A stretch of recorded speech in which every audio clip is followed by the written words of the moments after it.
The courtroom was silent, a space so large yet suffocating, its walls filled with echoes of arguments, pleas, and decisions that had changed lives forever. But today, amidst the towering wooden panels and solemn faces, sat a little girl in the middle of it all, a tiny child, no more than 6 years old, clutching a worn-out stuffed bunny as if it were the last piece of comfort left in her world.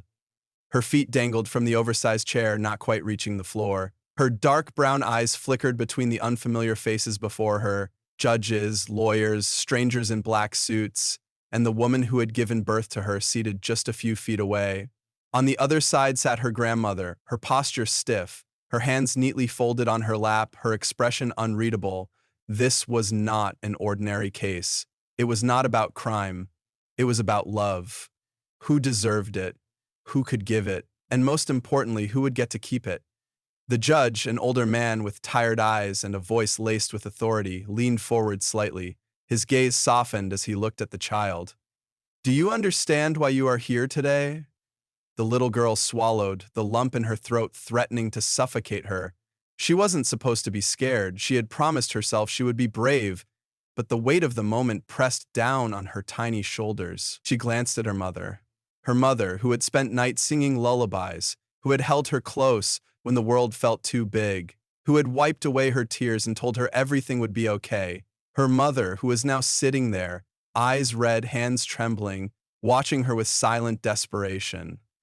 She turned toward her grandmother, the woman who had always been a distant presence, a shadow in the background, a woman who now sat with a lawyer beside her, fighting to take her away from everything she had ever known. The grandmother's lawyer stood.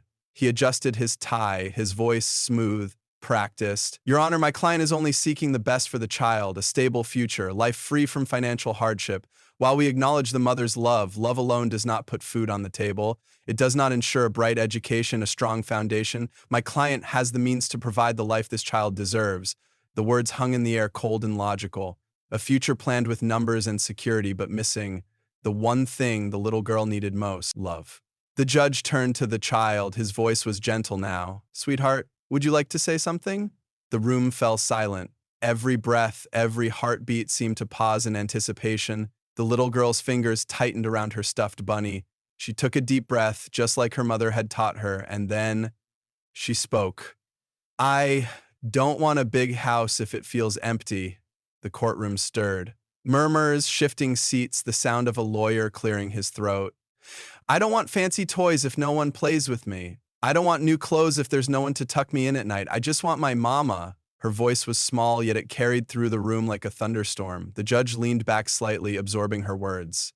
"And why do you feel that way, sweetheart?" The little girl's lips quivered, but she spoke again, her voice stronger this time.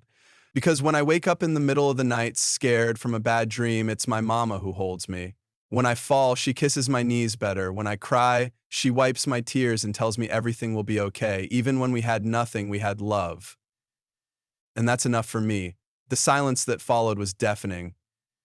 The grandmother's hands trembled slightly. The mother covered her mouth, trying to stifle her sobs. Even the judge looked down, his expression unreadable, yet touched by the raw honesty of the child's words.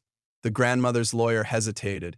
He had prepared for every possible argument, every legal strategy, but he had not prepared for this. He had not prepared for the unshakable truth spoken from the lips of a child. The judge exhaled slowly and nodded.